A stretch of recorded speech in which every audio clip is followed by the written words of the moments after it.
up, guys? Today I'm going to talk about strength. I want to give you the basic fundamental things that's really important, instead of just making it super complex so that nobody can understand what I'm talking about, unless you already know what I'm talking about, which it might be very, very useless to make a video about it, right?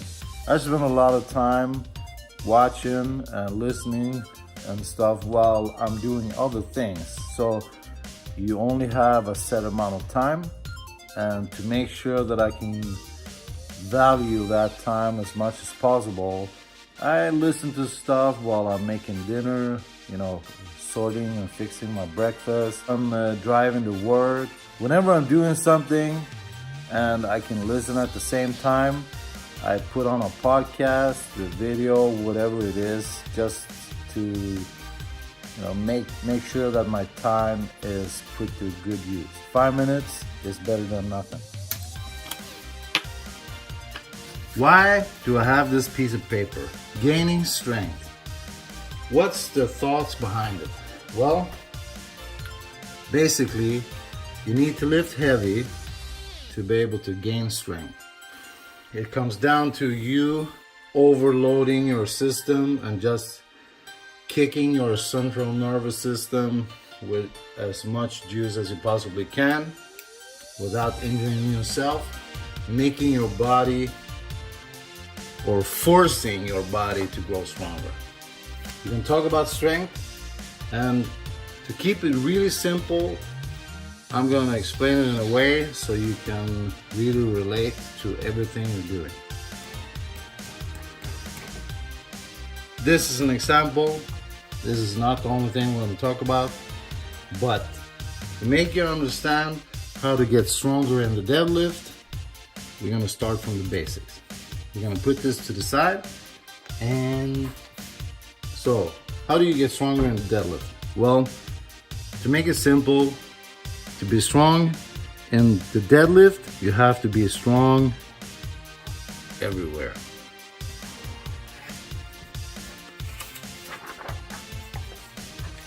How do I get strong everywhere? Well, to make it easy, this is what I do. I train 10 to 30% compound movements. That's it. I do 70 to 90%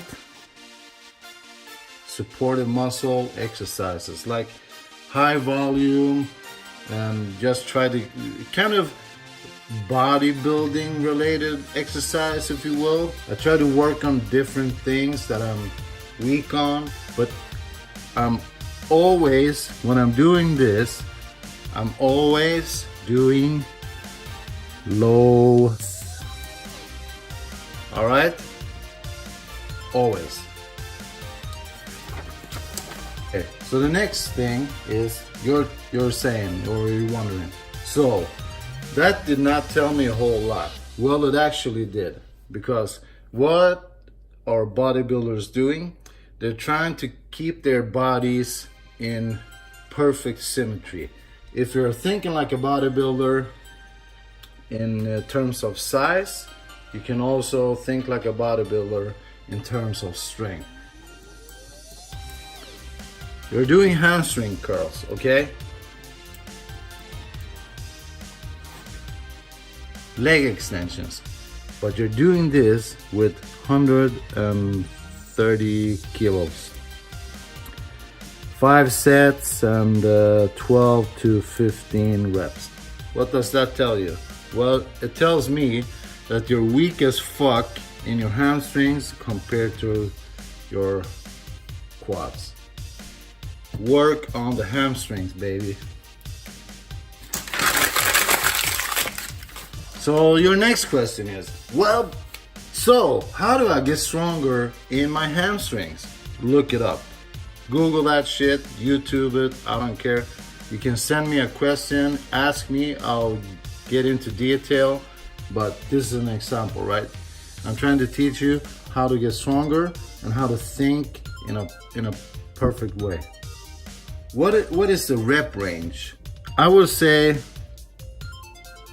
your compound movements could be anything between 1-5.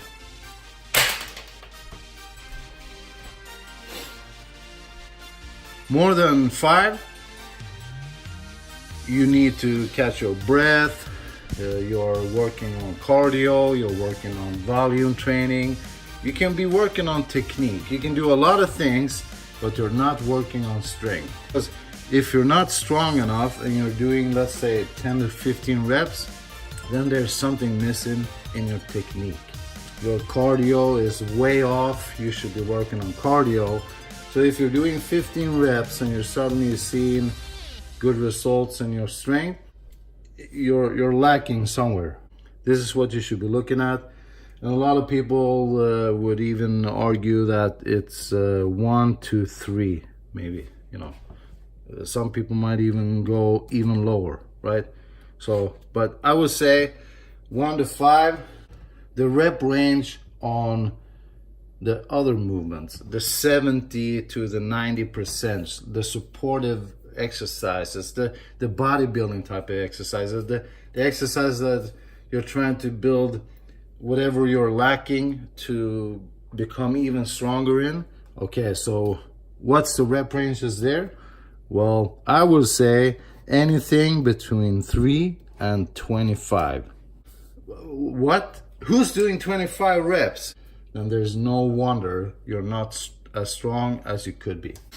Should you do 25 reps on everything? Definitely not. Should you do 3 reps on everything? Well, no way. If you're doing 10 exercises on your ab or your lower back, you know, I think that's a little bit too low. If you're putting weights on there, I mean, of course it could be okay, but I don't know. I don't really do core exercises with weights that much. Let's say your feet is here and you're doing a good morning, and normally you would just lower the kettlebell and put it right between your toes with half the kettlebell, right?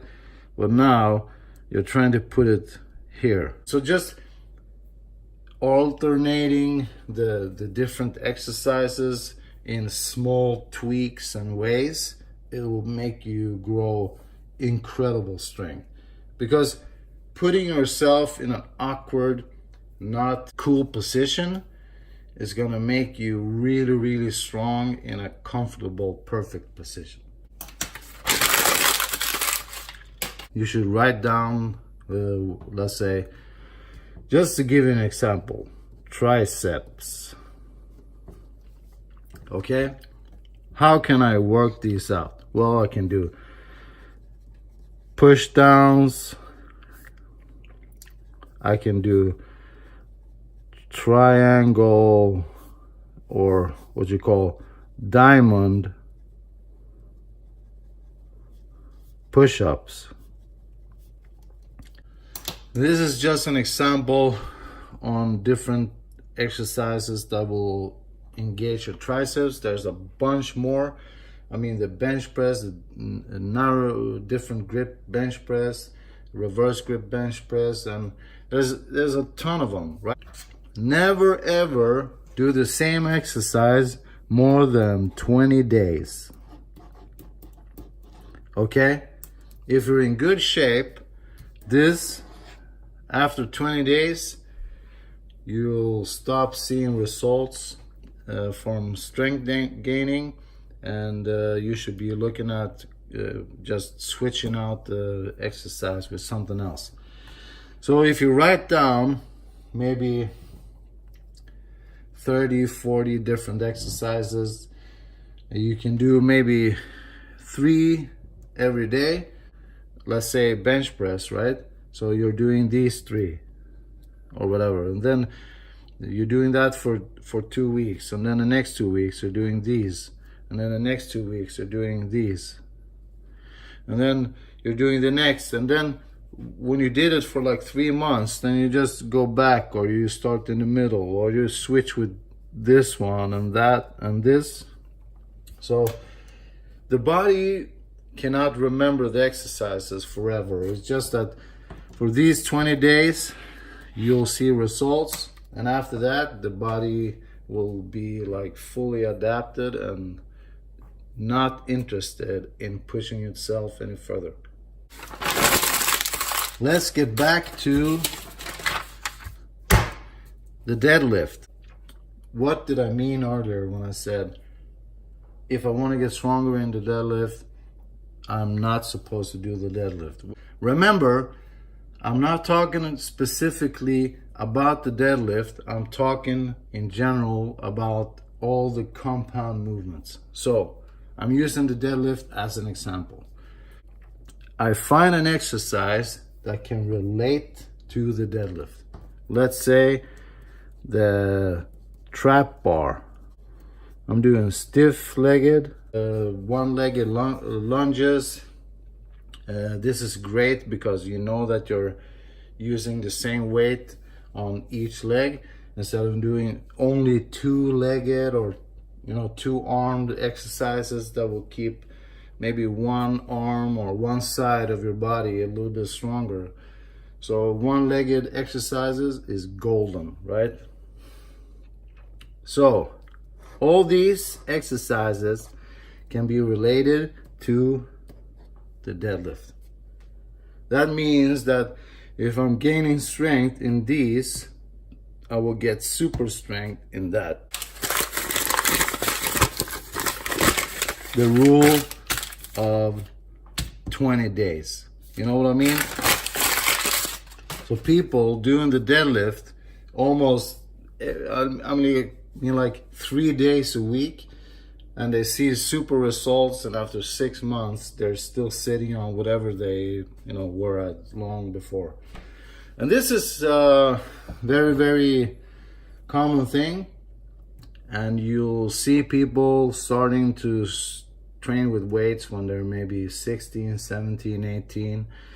And just to give you an example, you start training with weight when you're 18 years old, let's say, and your technique is shit, and you're learning here, right? You start here, and then your 6 months passes, and then 1 year, and then somewhere here you just explode, and then it's like this for your this is maybe 2 years, and here is 3, 4, 5, 6, 20, right?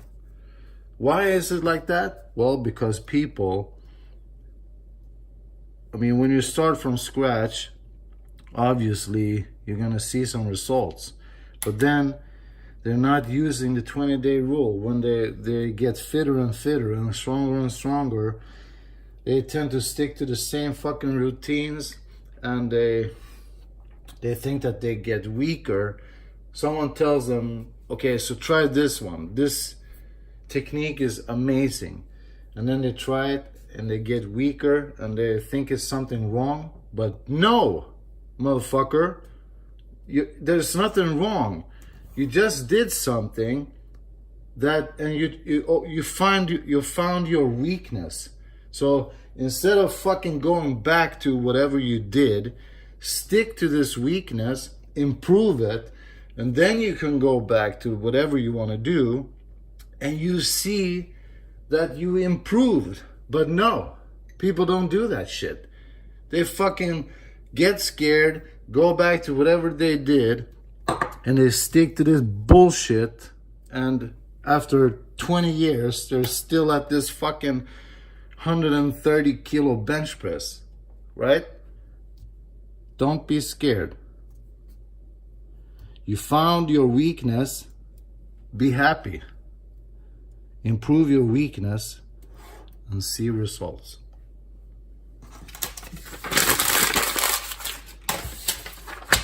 Back to this. Why don't I want to do deadlift all the time? What did I say? 20-day rule. Don't do it. Also, doing compound movements all the time, doing the same shit over and over, trying to break personal records all the time will break you mentally, spiritually. It will kill your motivation. You feel like you're super hyped. Whoa, yeah, man. I'm going to the gym. I'm gonna break my record. I feel like fucking superhuman. And then you load those weights up. You start warming up. It feels great. You're getting closer to yours, your personal, and your personal is 250 kilos deadlift, and you're at 230, and you're like, yeah, man, I can't wait to put that 260 on. And then you're attempting 230, and you can hardly get it off the ground. You feel like shit. This is not what you were looking for. Suddenly the day turned to fucking crap. You feel sad. Your heart starts to ache. Your mind starts to weaken, and you lost all motivation. You don't want to do the deadlift anymore. You don't know why, but working out is not fun anymore. That's why we're not fucking doing the deadlifts and the bench press and the whatever you fuck you're doing every goddamn week. No. Don't do it. Don't fucking do it. Do these motherfucking exercises instead. Do something else. Save this son of a bitch. Save it. When you're doing sumo, you're doing 250 in the deadlift, and you're starting with the sumo, and you're doing like 120, and it feels like, motherfucker, this is too... Well, do the sumo. Get your ass low. Do the trap bar. Do the deadlifts with bands. Do the stiff-legged deadlifts. All those things. You feel super weak. Work those motherfucking exercises until they get higher. Let's say you're hitting 120 on this one, and suddenly you're at 200 kilos, baby. 200 kilos. Maybe that took like 3 months. Do the deadlift. Do it. Fucking crack that personal record like you never cracked anything before, and punch it. 260 kilos gonna be nothing. Why? Because you worked for it. You're ready. You're psyched. You know you can do it. Go in and know that you can lift that weight off the floor. Never, ever, ever wonder if you can do it. Fucking go home. You already lost. You already fucking lost. You know why? Because that weight already got inside your head. It fucked with you. It told you that you're weak. And there's no way we're gonna let anything tell us that we're weak. You're gonna go in, and if you are not confident in 100% of you lifting that weight off the fucking floor, save it. Save it for a day when you wake up and you know personal records are meant to be broken, not spirits. Fuck off. Have a nice day.